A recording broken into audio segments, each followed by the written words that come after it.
Hello बेटा, कैसे हैं आप सभी। स्वागत है आप सभी का मेरे YouTube चैनल मोहित कर्क अकाउंट इजी है। आज का टॉपिक आपको दिखाई दे रहा है फंडामेंटल ऑफ पार्टनरशिप। बस बेटा शुरुआत ही हो रही है, आप ये समझिए 12th क्लास की।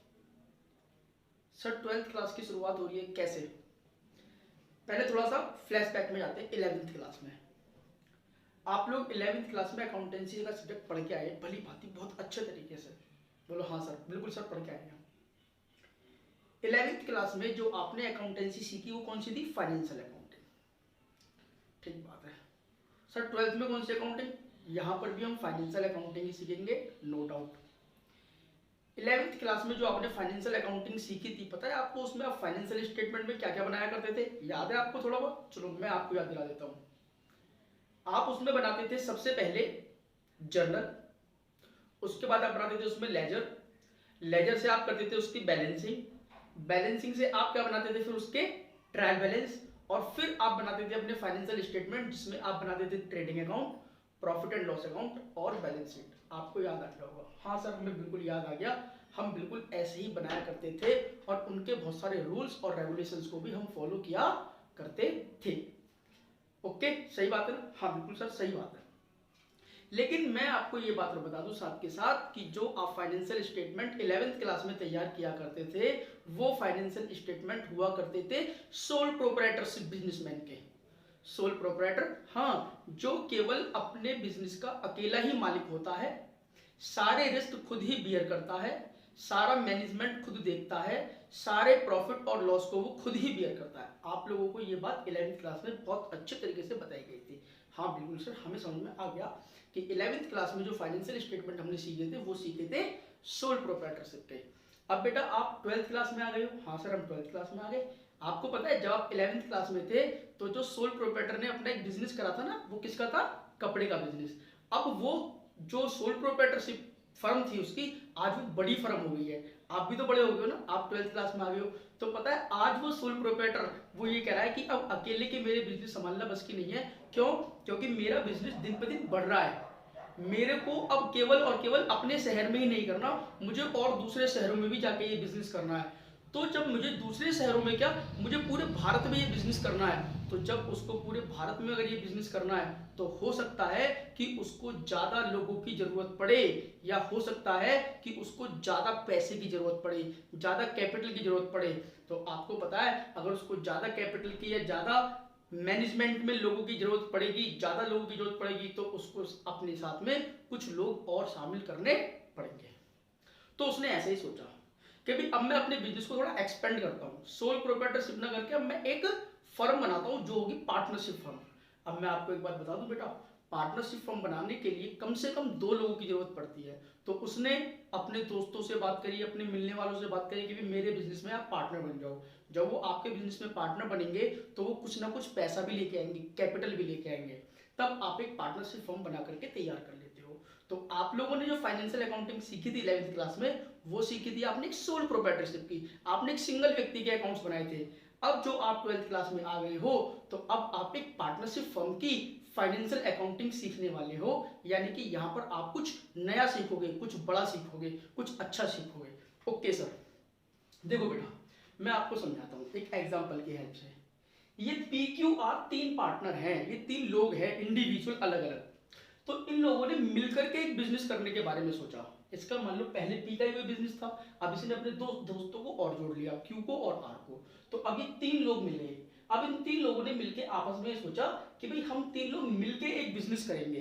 तो जब ये 3 लोग मिलके एक बिजनेस करेंगे तो इन्होंने क्या काम करा, इन्होंने अपनी एक फर्म बनाई। अब ये तीनों लोग मिल गए आपस में, तो इन्होंने अपनी एक फर्म बनाई, क्या? PQR firm.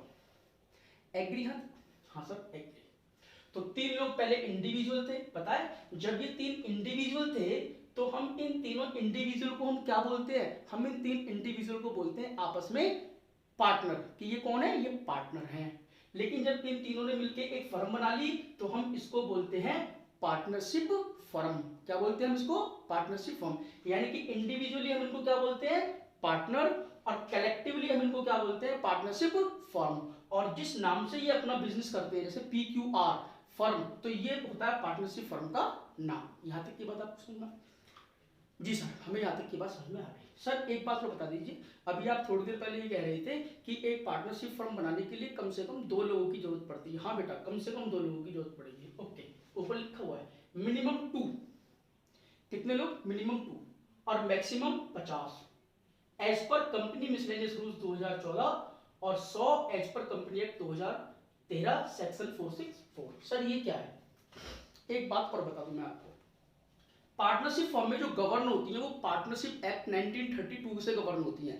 यानी कि अगर पार्टनरशिप फॉर्म में पार्टनर्स के बीच में कोई भी डिस्प्यूट होता है, उनके आपस में, उनके बिजनेस में किसी भी प्रकार का कोई डिस्प्यूट होता है, तो उनके डिस्प्यूट का जो भी सॉल्यूशन किया जाएगा, जो भी हल निकाला जाएगा, वो एज पर पार्टनरशिप एक्ट 1932 में लिखी हुई प्रोविजन के आधार पर निकाला जाएगा।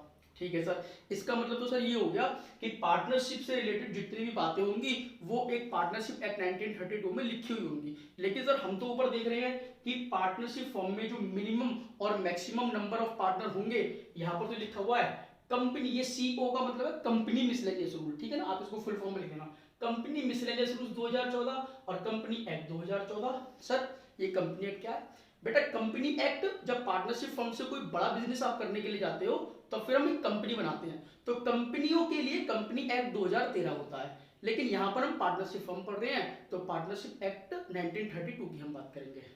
तो सर यहां कंपनी क्यों लिखा हुआ है ये बात नहीं बता रहे आप, बता रहा हूं सुनो। एक्चुअल में जब 1932 में ये पार्टनरशिप एक्ट बना था तो उस वक्त पे जो हमारे लॉ लेजिस्लेचर थे उनसे ये नंबर ऑफ पार्टनर्स मैक्सिमम कितने होने चाहिए ये लिखना भूल गए वो। यानी कि उन्होंने ये तो लिख दिया कि मिनिमम 2 पार्टनर होंगे, लेकिन मैक्सिमम कितने पार्टनर होंगे ये लिखना वो भूल गए। तो 1932 के बाद में कंपनी एक्ट 1956 आया। अच्छा, अब मैक्सिमम पार्टनर कितने होंगे ये पता ही नहीं था, तो अपनी मर्जी से लोग अपनी फर्म में पार्टनर रख लेते थे। तो इस चीज को लेकर के बड़ी समस्याओं का सामना करना पड़ रहा था। तो देखो मैं आपको एक बात बताऊं, जब भी कोई एक्ट बन जाता है पार्लियामेंट से, जब भी कोई एक्ट पास हो जाता है तो उसमें बदलाव करना एक बहुत लंबी प्रक्रिया से होकर उसको गुजरना पड़ता है। यानी कि जैसे लॉ बनाने में एक लंबी प्रक्रिया होती है, वैसे ही उसमें बदलाव करने में भी एक लंबी प्रक्रिया का सामना करना पड़ता है। तो उस लंबी प्रक्रिया का सामना ना करना पड़े, इसके लिए क्या किया गया कि 1956 में जब कंपनी एक्ट 1956 आया तो उस वक्त पे ये कहा भी ये वाला जो एक्ट है 1956 कंपनी एक्ट, ये भी बिजनेस से रिलेटेड है, और जो पार्टनरशिप एक्ट है वो भी बिजनेस से रिलेटेड है। तो एक काम करते हैं कि मैक्सिमम नंबर ऑफ पार्टनर कितने होंगे वो हम कंपनी एक्ट में लिख देते हैं। जब 1956 में कंपनी एक्ट आया था तो वहां पर नंबर ऑफ पार्टनर कुछ और लिखे गए थे, लेकिन फिर इस 1956 वाले एक्ट को बदला गया 2013 एक्ट से। तो उन्होंने फिर ये कहा कंपनी एक्ट ने कि भाई सेक्शन 464, एक्चुअल में जब भी कोई एक्ट बनता है तो उसके अंदर बहुत सारे सेक्शन बनाए जाते हैं। मैं इसका बड़ा छोटा सा एग्जांपल दूंगा, शायद आपको फनी सा लगे। जैसे ये घर होता है, इस घर में बहुत सारे कमरे होते हैं, तो ऐसे ही एक्ट होता है, एक्ट में बहुत सारे सेक्शन होते हैं। तो सेक्शन 464 के हिसाब से उन्होंने कहा कि एक पार्टनरशिप फॉर्म में मैक्सिमम 100 पार्टनर हो सकते हैं। लेकिन अगर इस एक्ट के बाद में जो रूल बनेंगे तो रूल के हिसाब से ही, अगर रूल ये कहते हैं कि एक पार्टनरशिप फॉर्म में कम पार्टनर ही हो सकते हैं तो कम ही माने जाएंगे। तो एक्चुअली बेटा मैं आपको बता दूं, जब भी कोई एक्ट बनता है उसके बाद में रूल्स बनते हैं। सर ये हमारे लिए बड़ी टेक्निकल बातें होती हैं, हो रही है, मैं समझ रहा हूँ कि आपके लिए बड़ी टेक्निकल बात हो रही है, लेकिन मेरे को समझाना बड़ा जरूरी है आपको, और आपको फोकस भी करना पड़ेगा मेरी बातों पे। बाकी इसके बारे में डिटेल चर्चा तो आप आगे आने वाले समय में सीखोगे, उसमें कोई डाउट नहीं है, लेकिन फिलहाल थोड़ा बहुत आप समझ लें।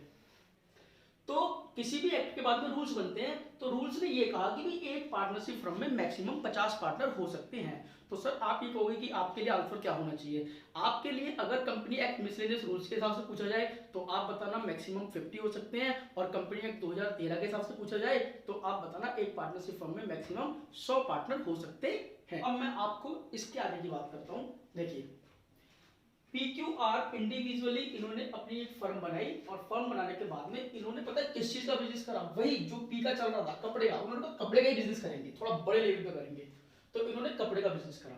ओके, ये एक फर्म बनाई इन्होंने, और फर्म ने क्या कौन सा बिजनेस करा? कपड़े का बिजनेस करा। ओके, आपको ये बात पता ही है कि कोई भी बिजनेस करने का जो पर्पज होता है वो होता है प्रॉफिट कमाना, और अगर किसी बिजनेस में प्रॉफिट होंगे तो सीधी सी बात है उसमें लॉस भी होंगे, उसमें कोई दोहराए वाली बात नहीं है। लेकिन किसी भी बिजनेस का जो उद्देश्य होता है, परम उद्देश्य, वो प्रॉफिट कमाना ही होता है। अगर किसी बिजनेस का उद्देश्य या किसी संस्था का उद्देश्य प्रॉफिट कमाना नहीं है तो वो नॉट फॉर प्रॉफिट ऑर्गेनाइजेशन है बेटा।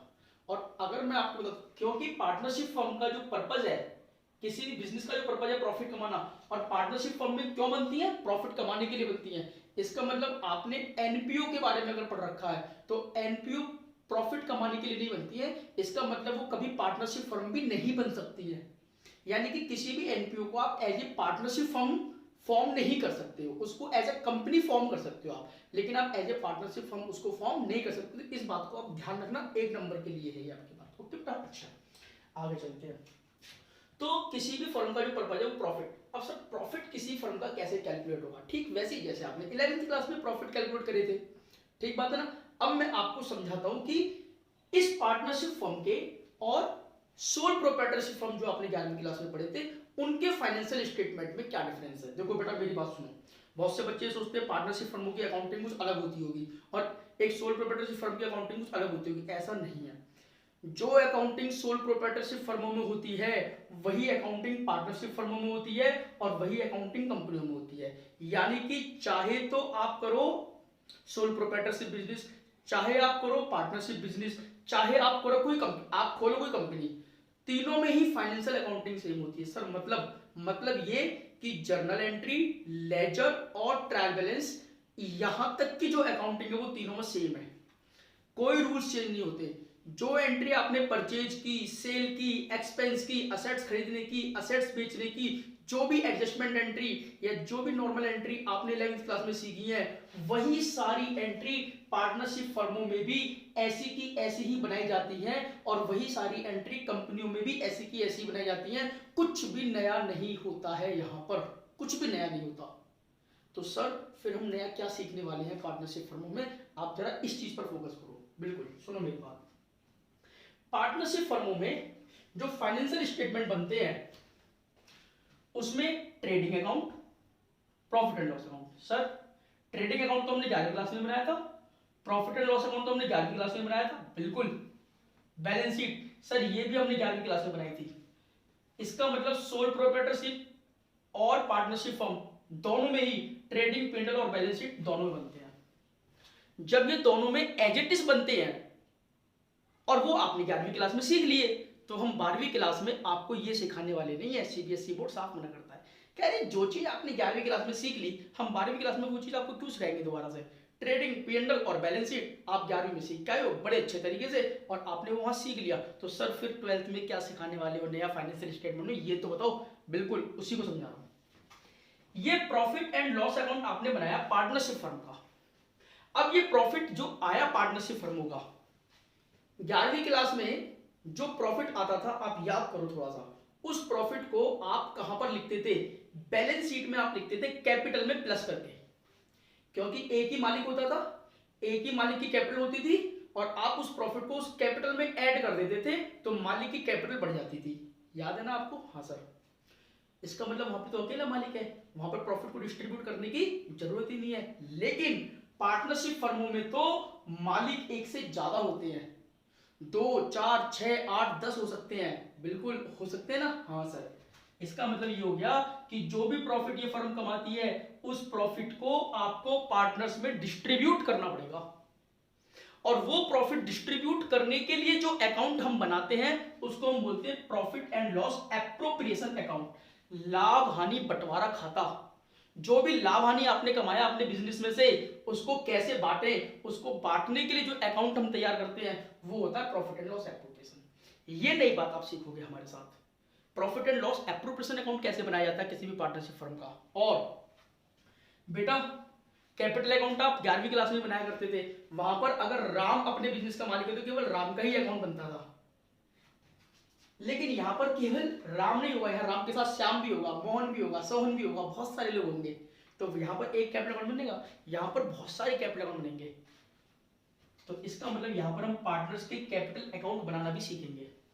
सर 11वीं क्लास में जो प्रॉफिट होता था हम कैपिटल में सीधा ऐड करके दिखा दिया करते थे, लेकिन अब आपकी बातों से ऐसा लग रहा है कि ये प्रॉफिट क्योंकि अलग अलग पार्टनर्स में डिस्ट्रीब्यूट होगा, अलग अलग पार्टनर में ऐड किया जाएगा, तो अगर बैलेंस शीट में हम अलग अलग पार्टनर में ऐड करेंगे तो वो तो बड़ा लंबा हो जाएगा। हाँ वो ज्यादा लंबा हो जाएगा ना, उसमें ज्यादा जगह घिर जाएगी।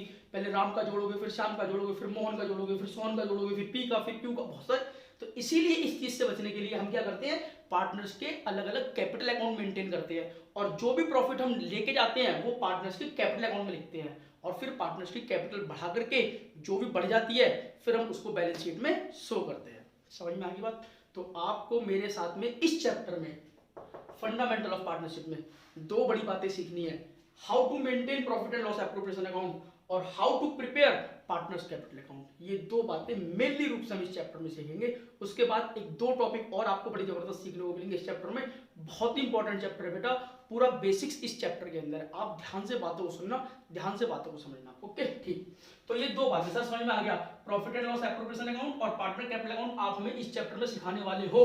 बिल्कुल ये सिखाने वाले हो। इस प्रॉफिट को हम डिस्ट्रीब्यूट करते हैं, हम डिस्ट्रीब्यूट करते हैं प्रॉफिट को या लॉस को हम डिस्ट्रीब्यूट करते हैं। किसको? पार्टनर्स को डिस्ट्रीब्यूट करते हैं उनके प्रॉफिट शेयरिंग रेशो में। सर ये प्रॉफिट शेयरिंग रेशो क्या होता है? PQR प्रॉफिट को किस रेशो में बांटेंगे? जैसे कि मान लो एक फर्म है, 150 रुपए का प्रॉफिट हुआ उनको, मान लो 150 रुपए का प्रॉफिट हुआ, तो वो 150 रुपए P कितना लेगा, Q कितना लेगा, R कितना लेगा? तो P मान लो उन्होंने भी इक्वल इक्वल प्रॉफिट लेंगे, 50 रुपए P के, 50 रुपए Q के, 50 रुपए R के, तो वो होता है हमारा profit sharing ratio, equal equal 1:1:1। हम इसको ऐसे बोलते हैं, ठीक है ना,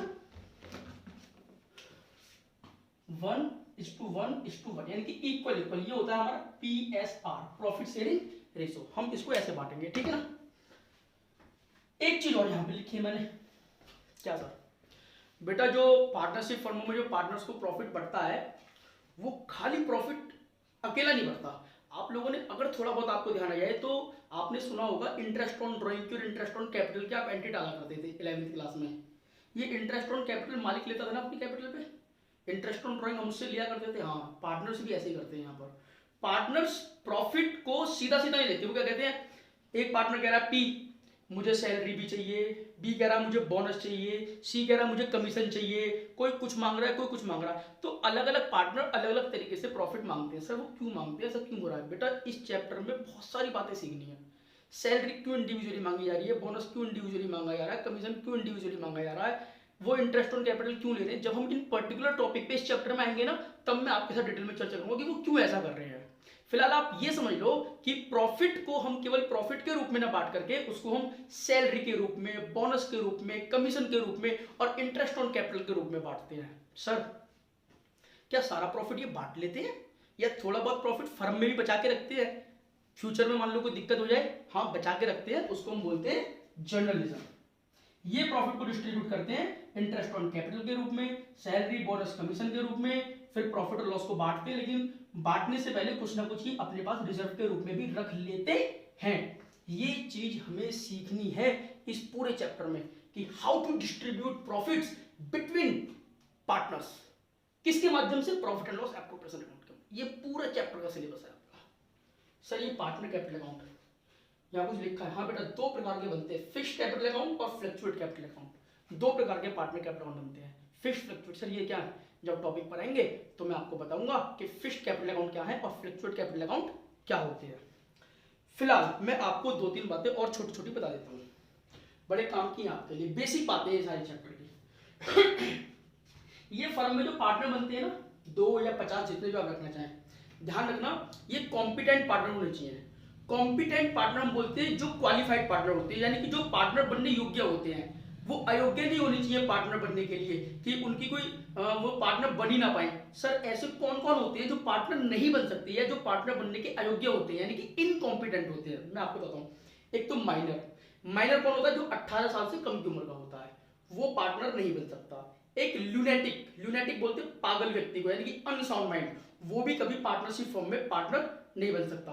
और तीसरे होते हैं जब किसी व्यक्ति को किसी भी एक्ट के अंतर्गत कोई भी कॉन्ट्रैक्ट करने के लिए मना कर दिया हो कि ये कोई कॉन्ट्रैक्ट नहीं कर सकता। जैसे कि मैं आपको, कोई व्यक्ति इंसॉल्वेंट हो गया हो, तो इंसॉल्वेंट व्यक्ति किसी के साथ कॉन्ट्रैक्ट नहीं कर सकता, तो इंसॉल्वेंट व्यक्ति को भी पार्टनर बनने के लिए कॉम्पिटेंट नहीं माना जाता है। तो 3 व्यक्ति कभी भी पार्टनर नहीं बन सकते, एक तो माइनर, अनसाउंड माइंड का व्यक्ति और एक इंसॉल्वेंट व्यक्ति। इन तीनों को कभी भी पार्टनर नहीं बनाया जा सकता, ठीक है ना, ये बात।